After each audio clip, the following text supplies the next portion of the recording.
요즘 세상은 어떻게 보면 질병뿐만 아니라 이 정신적인 그리고 질병 치유 여기에 또 질 높은 삶 여기에 굉장히 많은 관심을 가지고 있습니다. 그래서 보면 질 높은 삶을 살기 위해서 어떻게 하면 우리가 질 높은 삶을 살 수 있을까? 그냥 잘 먹고 잘 사는 것 이제 그 수준을 넘어서죠. 그래서 이 지자체나 정부에서도 우리 대한민국 국민들이 어떻게 하면 윤택한 삶을 살 수 있을까? 여기에 대해서 굉장히 신경을 쓰고 있습니다.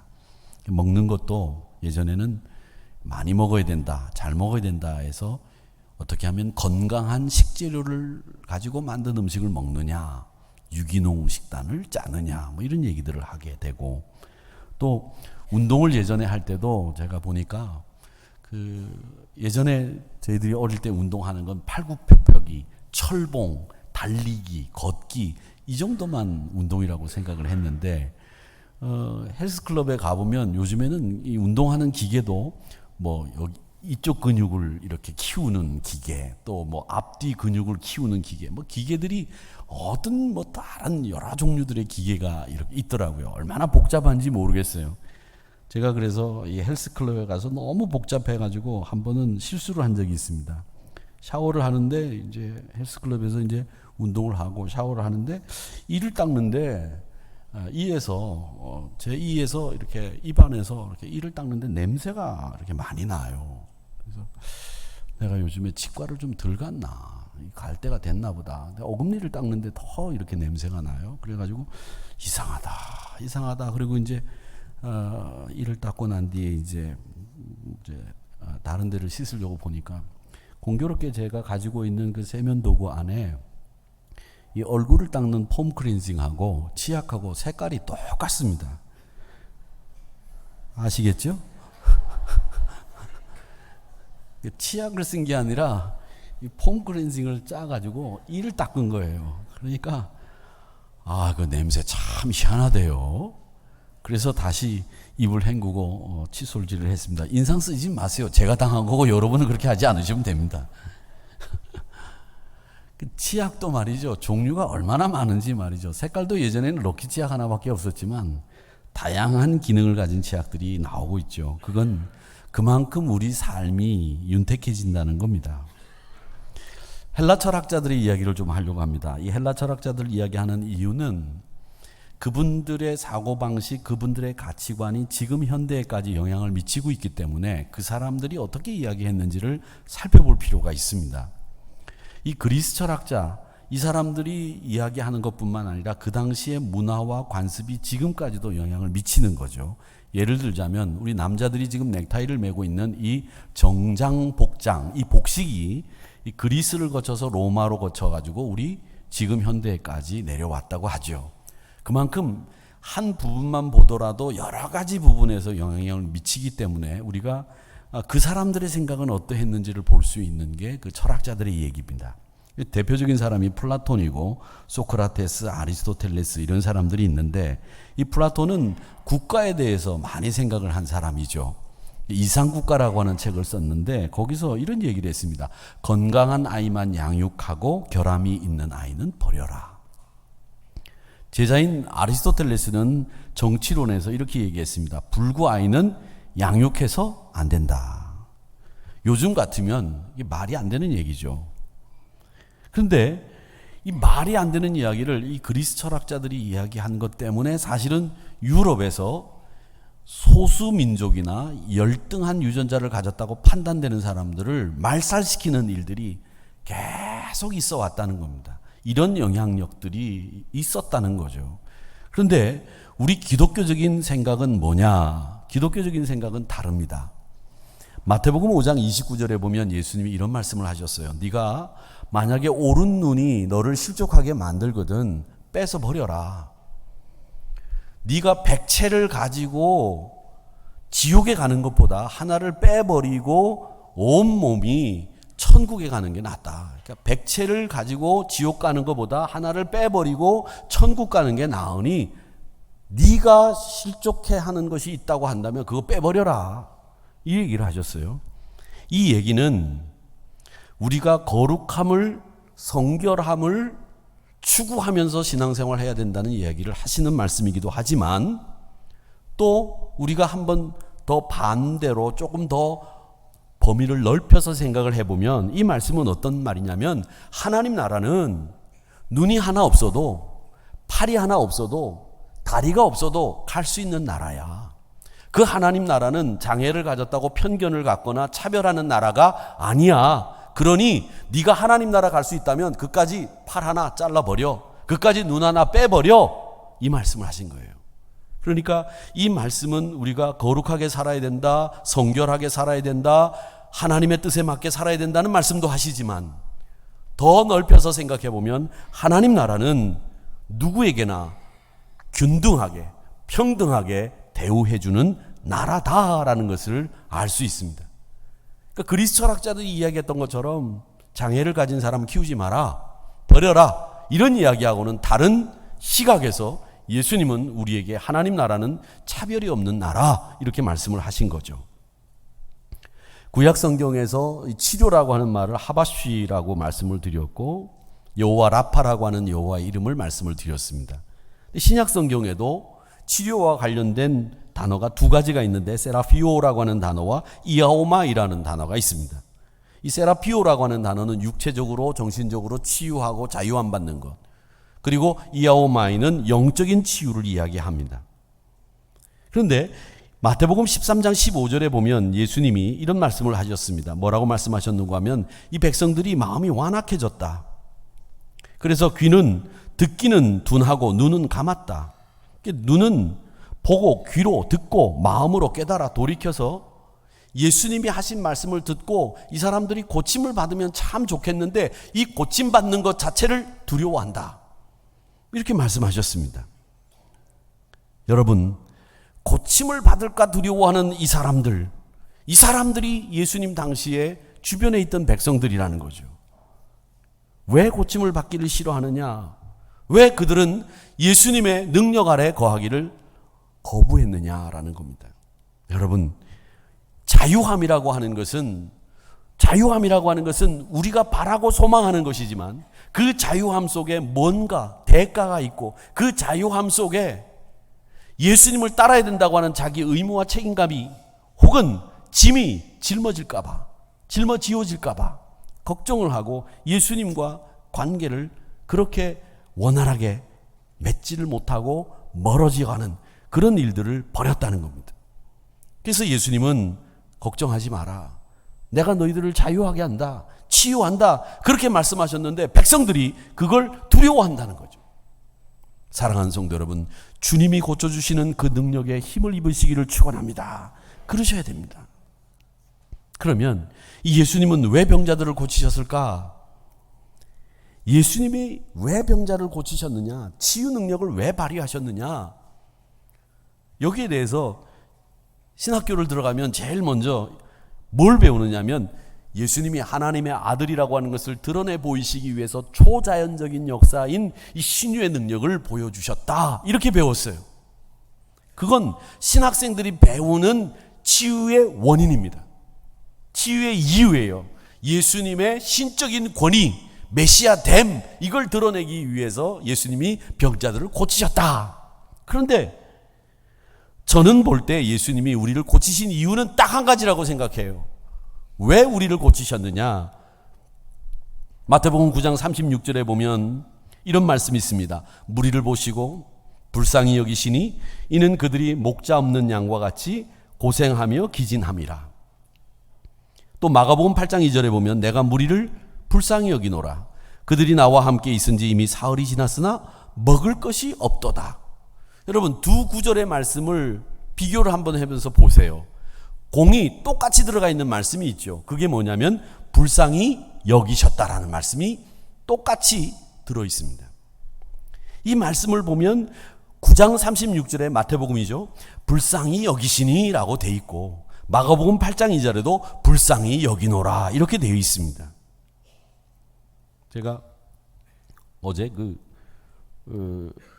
딸아이가 뭘 보라고 그래서 이렇게 봤어요. 텔레비전 프로그램을 보니까 남자 연예인이 그 유기견을 데려다가 키우는 거예요. 근데 이 유기견이 아주 학대를 받았던 모양인 것 같아요. 옛날 영상을 보니까 막 그 개 사육장에 말이죠. 거기에서 빼짝 말라서 털이 다 빠진 채로 있는 걸, 이 버려진 채로 있는 그 개를 데려다가 키운 거예요. 근데 홍역에 또 걸렸어요. 옛날에 제가 개를 키울 때 도살개를 키웠는데 홍역에 걸리니까, 그때는 이제 홍역 주사나 이런 걸 예방 주사를 미리 맞히질 않으니까 홍역 걸리면 10중 8구 죽어요. 근데 이 개는 살아났어요. 홍역 주사를 안 맞았는데. 근데 이 홍역 주사를 안 맞았는데 이 홍역 후유증으로 틱 장애가 생겼어요. 이렇게 하는 그런 장애가 생겼어요. 근데 이 친구가, 이 남자 연예인 이제 주워다가 키우는 그 개 주인이 잔디밭에 앉아가지고서 개를 나오라고 그러니까 이 녀석이 겁이 나가지고 자기가 생전 가보지 않은 곳에 못 가는 거예요. 꼬리를 흔들면서 주인을 쳐다보는데 안 내려와. 나중에서야 내려오더라고요. 저는 보지 못했지만 얘기를 들어보니까 개가 이제 개를 데리고 주인이 산책을 하려고 이제 목줄을 걸려면 겁이 나가지고 딱 엎드린대요. 부스럭 소리만 나도 막 가득 놀라고, 그 상처가 너무 커가지고 이 사람을 믿지를 못하는, 그리고 사람들한테 당한 그 학대 이런 것들 기억이 그대로 남아 있는 거예요. 그러니까 이 개 주인인 이 남자 연예인이 말이죠, 그 개에게 먹이려고 한우 고기를, 등심을 말이죠, 1등급인지 모르겠습니다. 그걸 막 구워가지고 먹이더라고요. 와, 저 비싼 한우를 말이야, 먹인단 말이죠. 근데 제가 그때 생각을 했어요. 뭘 생각했느냐면, 그 개가 그걸 먹으면서 그 고기가 한우인지 호주산인지 미국산인지 알게 뭐야? 안 그래요? 주인이 한우를 먹이고 싶어하는 마음에 그 한우를 이렇게 해가지고 먹이니까, 그건 주인이 그 불쌍히 여기는 그 개를 너무 불쌍하기 때문에 이 한우고기 비싸지만 이걸 먹여야 되겠다고 하는 그 주인의 마음이 담겨 있을 뿐이지, 먹는 입장에서야 호주산이든 미국산이든 무슨 상관이냐는 거예요. 저는 그걸 보면서 생각했어요. 우리가 하나님으로부터 받는 은혜, 어떤 은혜든지 좋아요. 그런데 저는 하나님이 주시는 그 하나님 입장에서는 저희들한테 은혜를 주실 때 우리가 미국산 고기든 호주산 고기든 먹으면 다 똑같은데, 하나님은 한우 고기를 주시는 주인의 마음과 같이 제일 좋은 걸 주신다, 이런 생각이 딱 들더라고요. 그 주인의 마음이잖아요. 그 녀석 무슨 고기 먹든 뭐 소고기면 되지 뭘 한우까지 먹일 필요 있냐, 이런 생각할 수 있지만 한우 고기를 구워주는 그 주인의 마음, 그게 우리 예수님 하나님 그분들의 마음 아닐까, 이런 생각을 해봤습니다. 그게 오늘 여기 말씀에 나와 있는 것처럼 불쌍히 여기시는 마음이었어요. 그 이유 때문에 병자들을 고쳐주신 거죠. 개인적인 욕심이나 자신의 이름을 높이겠다고, 돈 벌 목적으로 그 사람을 이용하겠다고 고치신 게 아니라는 거죠. 그들의 고통을 동감하고 관심을 가지고 다가가셔서 그들의 병을 고쳐주셨다는 겁니다. 근데 예수님이 이 환자들을 치유하시는 또 과정을 이렇게 살펴볼까요? 이렇게 살펴보면 그 과정에 여러 가지 특징들이 있어요. 그게 뭐냐? 제일 먼저 예수님은 말씀으로 치유하셨다는 것을 알 수 있습니다. 오늘 말씀에도 보면 16절에 저물매 사람들이 귀신 들린 자를 많이 데리고 예수께 오거늘 예수께서 말씀으로 귀신을 쫓아내고 병든 자를 고치셨다 됐습니다. 뭘로? 말씀으로. 하나님이 천지를 창조하실 때 쓰셨던 도구가 뭡니까? 말씀입니다. 말씀으로 고치셨습니다. 시편 107편 20절 말씀에 보면 이런 말씀이 있습니다. 그가 그의 말씀을 보내요. 그의 말씀을 보내어 그들을 고치시고 위험한 지경에서 건지셨도다. 아멘. 아멘. 네. 더위 먹으신 분들은 정신을 좀 차리시기 바랍니다. 한 번 더 하겠습니다. 말씀을 보내어 그들을 고치시고 위험한 지경에서 건지셨도다. 아멘. 아멘입니다. 아멘. 말씀을 보내어 고치시고 건지시는 겁니다. 예수님의 치유사역은 말씀을 통해서 고치셨다는 거죠. 또 예수님이 치유하시는 과정에서 보면 꼭 죄 용서가 들어있습니다. 죄 사함을 받으라, 이런 말씀을 하셨다는 거죠. 그러니까 이 죄 용서와 병 고침은 항상 밀접한 관계가 있다는 걸 알 수 있습니다. 물론 병이 다 죄 때문에 오는 건 아니에요. 그런데 병 고침과 함께 죄 사함의 용서가 일어났다고 하는 것은 이 병과 죄가 불가분의 관계가 있다는 것을 우리 주님은 아셨기 때문에 병 고치실 때마다 죄의 용서를 선언하셨다는 겁니다. 또 하나 예수님은 병 고칠 때 특징이 있는데 그게 뭐냐면 믿음이 낫게 한다라는 것을 보여주셨습니다. 12년 동안 혈루증을 앓던 여인이 있었습니다. 12년을 혈루증을 앓았다는 말은 여자가 12년 동안 피를 흘리면 피가 멈추지 않는 거예요. 간단한 병이 아니에요. 지금은 뭐 병원도 많고 약도 많지만 이 고대 사회에서 여자가 피를 흘린다 그러면 그건 죽어야 되는 거예요. 그런데 죽지 않고 12년 동안 앓았어요. 얼마나 힘들었겠어요. 이 고통이 이루 말할 수 없었을 거예요. 말로 다 할 수 없죠. 여러분 머리만 하루 아파도 얼마나 짜증이 납니까? 지난주에 머리가 너무 아픈 거예요. 그래서 이 머리가 왜 이렇게 아프지? 근데 금요일 날 아침인데 머리가 그렇게 아픈데 약을 하나를 탁 먹었는데 말이죠. 설교를 하니까 싹 나았어요. 여러분 안 믿으시고 지금 웃으셨죠? 그래서 이 목사는 병이 들고 아프면 설교를 하면 낫는구나라는 걸 또 금요일 날 저녁에 느꼈어요. 여러분 아프면 말이죠. 힘들어요. 근데 그걸 12년 동안 알았으니 얼마나 힘들었겠어요. 그런데 그 여인이 예수님의 옷자락에 손을 대고 병 고침을 받았습니다. 할렐루야. 그랬더니 예수님이 뭐라고 그랬느냐면 그 여인을 향해서 내 믿음이 너를 구원하였다. 그렇게 말씀하셨어요.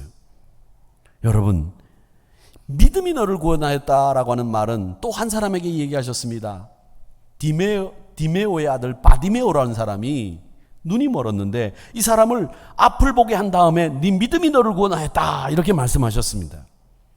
믿음이 있는 것이 병 고침의 원인이다. 그 믿음 때문에 고침받았다라는 것을 말씀하신 겁니다. 우리가 병자를 위해서 기도해 주는 거 좋습니다. 필요합니다. 그런데 병자인 그 당사자가 믿음이 확실히 있어야 됩니다. 의사도 마찬가지입니다. 처치를 해주고 투약을 하지만 그 환자가 그 병과 싸우는 걸 의사는 보는 거예요. 여러분이 중요한 거예요. 의사가 중요한 게 아니라는 겁니다. 아무리 명이라고 하더라도 아무리 좋은 약이라고 하더라도 환자가 병과 싸울 의지가 없으면 그 병은 안 낫습니다. 여러분이 병과 싸워야 될 의지를 가지셔야 되는 거예요. 그럼 그걸 갑자기 가질 수 있느냐? 아니에요. 지금 가지셔야 돼요. 아파가지고 의식이 없는데 목사가 가서 얘기합니다. 아무개 집사님 병과 싸워야 이게 됩니다. 견디세요. 안 들려요. 그런데 평상시에 그 얘기를 들어놓고 여러분 무의식 속에 그 생각을 하고 계시면 그 얘기가 들려요. 저는 믿습니다. 그러니까 여러분 병과 싸워 이기셔야 됩니다. 그 싸워서 이길 수 있는 게 뭐냐? 믿음이에요. 믿음이에요. 환자의 믿음이 병을 고치게 하는 겁니다. 그 다음에 예수님은 병을 고친 다음에 또 하나 집으로 돌아가라고 그러셨어요. 병 고침을 받은 사람은 집으로 돌아가라. 이 말씀은 네가 정상적인 생활을 해야 된다는 말씀이기도 하고 이 병자는 예수님 당시에는 병자는 죄인이고 사회적인 분위기에서 소외당하는 사람입니다. 제가 목회를 이제 한지 얼마 안 됐을 때 저희들이 신방을 다니면 열쇠를 받아서 신방을 가는 데가 있었어요. 어머님이 치매에 걸리셨어요. 근데 이 어머님이 치매의 특징이 뭐냐면 대소변을 못 가리고 문만 열려 있으면 바깥으로 나가세요. 집을 못 찾아오세요. 그러니까 이 손주들은 할머니 상대를 안 해주고 아들 내외는 출근을 하니까 이 어머님을 어떻게 할 수가 없어요. 요즘 같으면 뭐 시설들이 좋은 데가 많이 있으니까 괜찮지만 불과 우리 10수년 전만 해도 그런 시설들이 없으니까 그러니까 이 아들 내외가 출근을 하면서 어머님을 방에다가 모셔놓고 안에 거기 요강 넣어놓고 먹을 거 갖다 놓고 문 잠가놓고 출근하는 거예요. 그 권사님을 신방을 가려면 열쇠를 우리가 미리 그 전날 받아가지고 가서 신방을 해야 돼요. 집에 들어서면 냄새가 말도 못합니다. 열고 들어가서 다 치우고 그리고 예배를 드리고 나오는데도 몸에 냄새가 배일 정도예요. 그런 분들을 집에서 모시고 있는 것만 해도 사실은 정말 대단한 일이라고 생각을 하고 고마워해야 되는 일인데 요즘은 다 시설들이 있으니까 다 관리들이 됩니다. 이게 보통 일이 아니죠. 가정이 깨지는 것까지도 간다고 하잖아요. 그러니까 집에 있을 수 없는 것은 결국 뭐냐면 사회적으로 소외를 받게 되는 거죠. 예수님 당시에는 오죽했겠어요. 사람들과 단절이 됩니다. 사회적으로 단절이 됩니다. 그 단절된 관계를 네가 병고침을 통해서 회복되었으니 다시 집으로 돌아가라는 겁니다. 그러니까 이 말은 우리가 이제는 완전히 정상적인 생활, 안락하고 편안한 가족들과 사랑을 나누면서 살 수 있는 생활을 할 수 있게 됐다, 이 말씀이에요.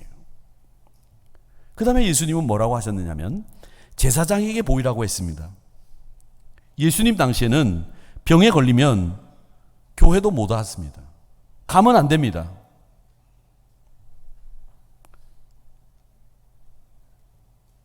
교회에 들어가면 사람들이 쫓아내는 거예요. 이 제사장의 보이라고 하는 것은 결국 뭐냐면 종교적인 소외에서 벗어나서 거룩한 하나님의 백성으로 살라고 하는 명령이 들어있는 말씀입니다.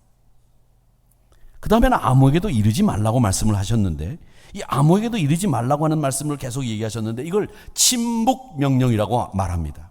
이 이유는 뭐냐? 믿음 없는 사람에게는 어차피 네가 병고침을 받았다고 하는 이야기를 해봐야 듣지도 않고 보지도 않고 믿지도 않는다는 거죠. 네 자신이 풍성한 믿음의 생활을 하면 된다. 이것 그만이다. 그러니 그런 사람들한테 이야기할 필요 없다는 겁니다. 네가 믿음을 얻고 네가 믿음의 풍성한 사람이 되어서 증언자로 살면 그만이지 그거 홍보할 필요 없다, 이 얘기예요. 우리 주님은 이렇게 병을 고치시면서 우리의 죄를 용서해 주셨고 또 우리의 믿음을 보시고 고쳐주셨고 또 우리에게 말씀을 통해서 고쳐주셨고 집으로 돌아가라고 또 제사장에게 보이라고 그리고 네 믿음을 더 풍성하게 만드는 일에 전력을 다하라고 말씀하시면서 치유를 해주셨다는 것을 성경을 통해서 우리는 볼 수 있습니다. 자, 그렇다면 우리 주님은 어떤 치유자이셨느냐? 우리 주님은 전인적인 치유자이셨습니다. 우리 주님은 모든 부분에 치유받기를 원하십니다. 병들고 연약한 육체, 모난 성격, 세상에서 받은 아픔, 상처, 내가 세상에서 제대로 역할하지 못하는 거, 이런 것들도 우리 주님은 다 치유받기를 원하십니다. 그리고 영적으로도 불안해하는 것도 치유받으셔야 됩니다. 여러분, 믿음의 사람들은 믿음으로 확신을 가지고 사시는 사람들이기 때문에 영적으로 가위 눌리지 마세요. 악령에 시달리지 마세요. 예수의 이름으로 이기시기를 바랍니다. 불안해하지 마세요. 뭘 두려워하십니까? 강하고 담대한 믿음을 가지시기를 바랍니다. 예수님의 치유사역은 늘 이렇게 억눌린 사람을 중심으로 시행되셨습니다. 요즘에 보니까 그 심리학 책을 보면 굉장히 이렇게 세분화되어 있고 깊이가 있고 이 심리학이 이게 보통이 아니더라고요. 왜냐하면 그 인공지능을 개발해 나가는데 요즘에 이제 세상의 그 문명의 기술들이 다 집중이 되고 있고 앞으로 이 인공지능이 어떻게 발전할런지 가늠할 수가 없을 정도라고 해요.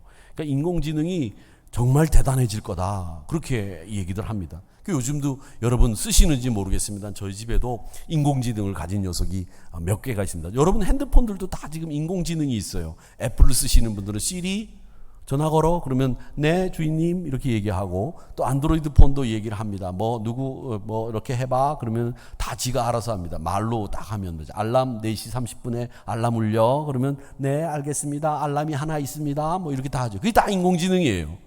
이제 나중에는 누구 밥해 그러면 네 알겠습니다. 쿠쿠밥솥에 전기를 켰습니다. 이렇게 할지도 몰라요. 이제 지금 그렇게 하고 있고요. 사실은 별로 감동이 없으신데 여러분 안 쓰실 것 같은데 좀 써보시면서 사시기 바랍니다. 핸드폰 여러분 오늘 끝나시고 난 뒤에 거기다 대고 한번 말해보세요. 다 말합니다. 지가 말합니다. 근데 제가 한번 말씀드렸죠. 애플 전화기에는 제가 야, 너 나 사랑하는데 너 나 사랑하니? 그러면 절대 사랑한다는 말 안 한다고 말씀드렸죠. 근데 안드로이드 폰은 좀 인간적이에요. 나 너 사랑한다 그러면 네, 저도 주인님 좋아합니다 이렇게 얘기합니다. 그래서 애플보다는, 미국 거보다는 이 안드로이드가 훨씬 더 인간적이에요. 근데 그 인공지능을 개발하는데 이 심리학이 굉장히 많이 뒷받침이 된대요. 이게 사람의 심리를 파악해서 거기에 맞추어서 이 기술이 대응을 해야 되기 때문에 심리학이 굉장히 많이 발전한다는 거죠. 근데 심리치료라는 말을 하고 우리 기독교에서는 내적 치유라는 얘기를 합니다. 여러분, 제가 이 얘기를 왜 하려고 하느냐면, 여러분, 우리가 병 고침을 받기를 원하고 우리가 고침받아야 된다고 생각을 하는데 왜 고침받아야 된다고 생각합니까? 왜 내 병이 나아야 됩니까? 왜 내 병이 나아야 됩니까? 세상 사람들도 병 낫기를 원하고 예수 믿는 사람도 병 낫기를 원하는데, 우리 예수 믿는 사람도 병 낫기를 원하는데 왜 예수 믿는 사람이 병 낫기를 원하느냐? 이렇게 물어봤을 때 뭐라고 얘기하실 겁니까? 심리치료와 내적 치유를 이야기하는 이유가 여기 있습니다. 심리치료는 일반 사회의 건강한 인격체로 적응하는 일을 위해서 심리치료가 활용이 됩니다. 성경적인 내적 치유는 건강한 인격체가 되는 것뿐만 아니라 하나님 나라와 사명을 위해서 헌신할 수 있는 헌신자로 길러내고 양육하는 데 초점을 두고 내적 치유를 하는 겁니다. 이 말씀을 여러분들에게 드리는 이유는 뭐냐? 내가 왜 고침받아야 되느냐라고 했을 때 하나님 나라와 그 사명을 위해서 헌신할 수 있는 헌신자로 바로 서기 위해서 하나님 저를 고쳐주시고 치료하시고 강건하게 만들어주세요 라고 기도해야 마땅한 겁니다. 그게 이유가 되어야 된다는 거죠. 우리 주님은 그래서 우리 마음을 고쳐주시고 또 우리의 삶에 개입하셔서 우리를 고쳐주시는 분이심을 확신하시기를 축원합니다. 또 우리 주님은 아픔을 이해하신 치유자입니다. 예수님이 한 동네에 계시는데 나병 걸린 환자들이 예수님 찾아왔어요. 근데 예수님 찾아오는 환자들이 나병이니까 주님 원하시면 저희들을 깨끗게 하실 수 있습니다. 이렇게 예수님에게 이제 간구를 하니까 예수님이 고쳐주셨어요. 근데 이 한센시병이라고 하는 나병은 지금도 그렇지만 지금은 이제 치료약도 많이 개발이 돼 있지만 예전에는 이게 부정한 병인데다가 사람들이 가까이 하지 않는 병이에요. 하나님께서 저주하신 병이라고까지 생각을 했습니다. 레위기 13장에 보면 나병 환자는 옷을 찢고 머리를 풀며 윗입술을 가리고 외치기를 부정하다 부정하다 할 것이요 병이 있는 날 동안에는 늘 부정하기 때문에 혼자 살아야 되고 진영 밖 성 밖 거기 나가서 살아야 된다. 이렇게 레위기서에서 분명하게 명시를 해두고 있거든요. 이게 나병이에요. 근데 이 말씀은 뭐냐면 여러분, 나병에 걸리면 누가 가까이 오는데 이 사람이 내가 나병 환자인지 모르고 가까이 와서 나랑 접촉할 수 있으니까 나병 환자가 그 사람에게 나를 가까이 오지 말라고, 나에게 가까이 오지 말라고 외치라는 거예요. 그래서 부정하다 부정하다 외치라는 거예요. 그래야 그 사람이 나와 접촉하지 않고 나병에 걸리지 않고 옮기지 않을 수 있기 때문에 그 나병 환자는 부정하다라는 말을 외쳐야 되는 의무가 있다 이 말이에요. 예를 들자면 인플루엔자 바이러스를 가지고 있는 감기가 온 대한민국을 그냥 휩쓸고 있다. 목사가 그 병에 걸렸다. 그러면 설교하고 끝나고 여기 소독 싹 다 하고 손 닦고 제 방에 들어가서 가만히 앉아 있어야 됩니다. 그런데 제가 나가가지고 성도들하고 악수하고 안녕하십니까? 여러분 잘 오셨습니다. 그러면 됩니까? 안 됩니까? 안 된다는 거예요. 다 옮긴다는 거죠. 그러니까 네가 그 병에 걸렸으면 조용히 얌전하게 네 방에 앉아있다가 설교만 하고 내려가라 이 말이에요. 나병에 걸렸으니 가만히 있어라. 부정하다고 해라. 다른 사람하고 접촉하지 마라 이거예요. 근데 주님은 그 사람들의 고통과 아픔을 딱 보신 거예요. 오늘도 우리 주님이 우리를 보실 때 가장 먼저 보시는 게 뭐냐면 여러분의 병을 보시는 게 아니라 여러분의 아픔, 여러분이 고통당하는 그걸 보시는 거예요. 그걸 보시고 고쳐주시는 거예요. 그래서 예수님은 이 고통과 아픔에 참여하신 거죠. 그 고통을 보신 거예요.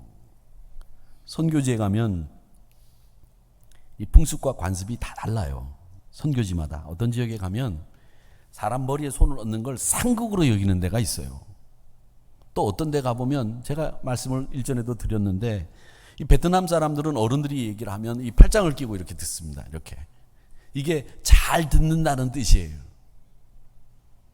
근데 우리나라는 이렇게 팔짱을 끼고 들으면은 이게 잘 듣는다는 뜻이 아니잖아요.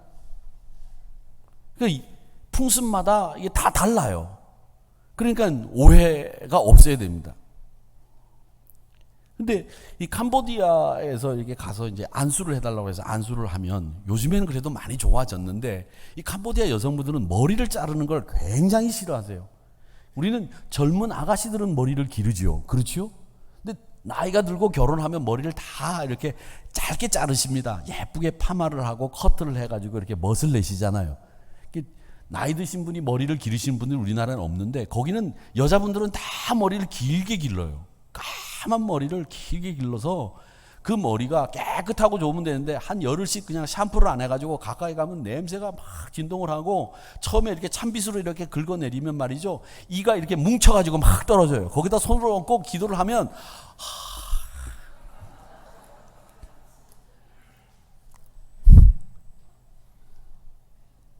아주 기분이 묘해요.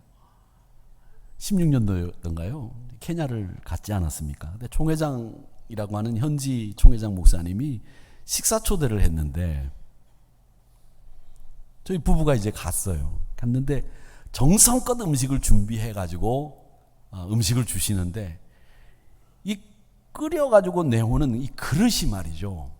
죄송스러운 얘기입니다만 우리나라에서는 그거 개밥 그릇으로 안 써요. 근데 거기에다가 가져왔는데 이게 먹어야 되는지 안 먹어야 되는지 말이죠. 참 어렵더라고요. 근데 사실은 저는 잘 먹어요. 목회를 처음 시작하고 시골에 내려갔는데 신방을 가니까 큰 상을 차려놨는데 말이죠. 밥도 고봉으로 이만큼 올려놓고 된장도 막 한솥 끓여놓고 막 반찬도 막 이만큼씩 쌓아놓고 말이죠. 이제 오래간만에 이제 신방을 가니까 대신방이니까 막 크게 차려놨어요.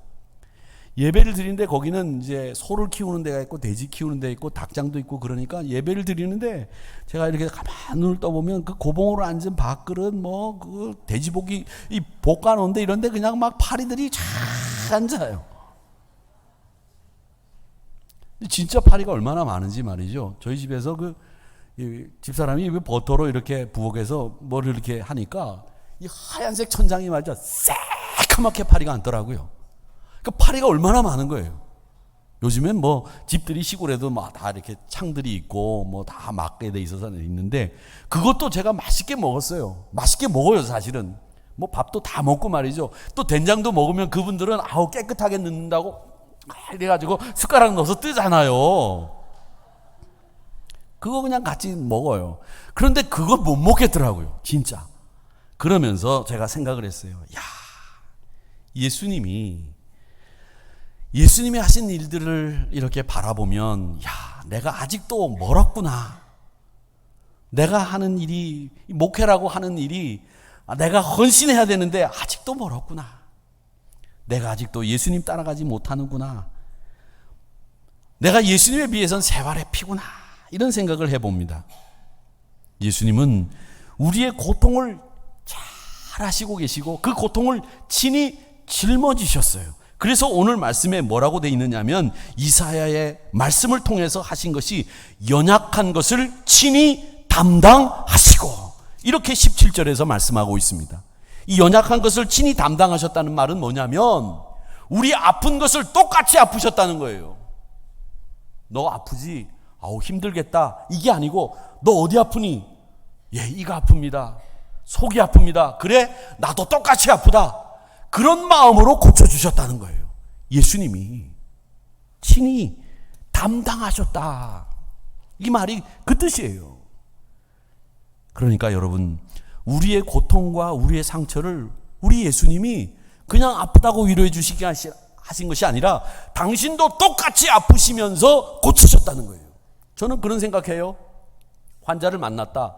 12년 동안 혈루증을 앓는 여인을 만났다. 그러면 예수님도 지금 그 병을 능력이 있으신 분이니까 똑같이 그 병을 당신도 앓으시는 거예요. 발병시키시는 거예요. 그리고 그 여인을 고쳐주시면서 당신도 그 여인의 고통을 충분히 느끼시고 당신의 병도 고치셨다. 저는 그렇게 생각해요. 왜? 우리 주님은 친히 우리의 연약한 부분을 담당하셨기 때문에. 새살이 돋고 뼈들이 이어지는 치유는 생명이 가지고 있는 신비한 재생 능력 때문입니다. 살아있으면 뼈가 저절로 붙습니다. 진액이 나와서 새살이 돋습니다. 그 이유가 뭔지 아십니까? 생명이 있기 때문에 새살이 돋고 생명이 있기 때문에 뼈가 다시 붙는 거예요. 그러니까 치유의 능력은 어디서부터 나오느냐? 생명에서부터 나오는 겁니다. 그래서 생명이 생명을 치유하는 거예요. 요한복음 14장 6절에서 뭐라고 그랬습니까? 예수님이 나는 길이요 진리요 생명이니. 이 말씀은 뭐냐면 우리 주님이, 우리의 생명이 되신 주님이 우리를 고쳐주시고 치유하신다는 거예요. 사랑하는 성도 여러분, 우리 주님이 여러분을 기꺼이 치유하시는 그 능력에 사로잡히시기를 축원합니다. 지금도 수많은 나라와 세계 여러 지역에서 치유가 필요한 분들이 있습니다. 불치의 병, 자살 충동, 치명적인 죄의식, 수치감, 적대감, 분노. 여러분, 우리 대한민국과 지금 세계가 다 분노에 휩싸여 있어요. 분노에. 지난주에 남자 몸통 시신이 마곡이 있는 한강에서 발견됐다고 해서 깜짝 놀랐어요.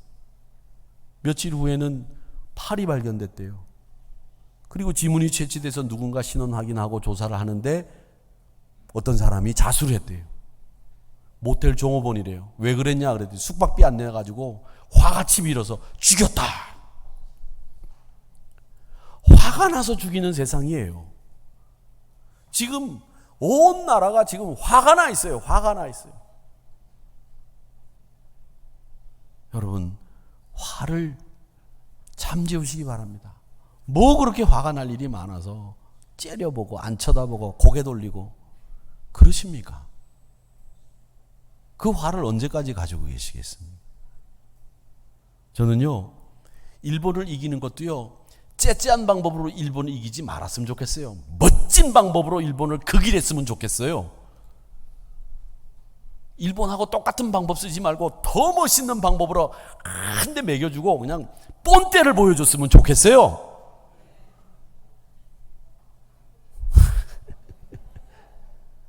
왜 그 사람들하고 똑같이 해요? 우리가 그 사람들하고 똑같아요? 뭐 이렇게 얘기하면 또 죄송스러운 얘기지만 좀 더 멋진 방법, 좀 더 우월한 방법, 이런 것들을 생각할 수 있잖아요. 분내고 화내는 걸로 그냥 대응하는 것 같아 보인단 말이에요. 화내서 대응하면 못 이겨요. 여러분, 지혜롭게 하자는 거죠. 이것도 우리가 좀 치유받아야 되겠다, 이런 생각을 합니다. 여러분, 그러니까 우리 이 모든 일에 치유자이신 우리 주님이 필요하신 줄로 믿습니다. 예수님과 인격적인 만남을 통해서 그 십자가의 고난과 부활의 의미를 믿음의 눈으로 바라볼 때 진정한 치유와 구원의 역사가 일어나는 줄로 믿습니다. 치유자이신 예수님을 전하는 저와 여러분이 되시기를 주님의 이름으로 축원합니다.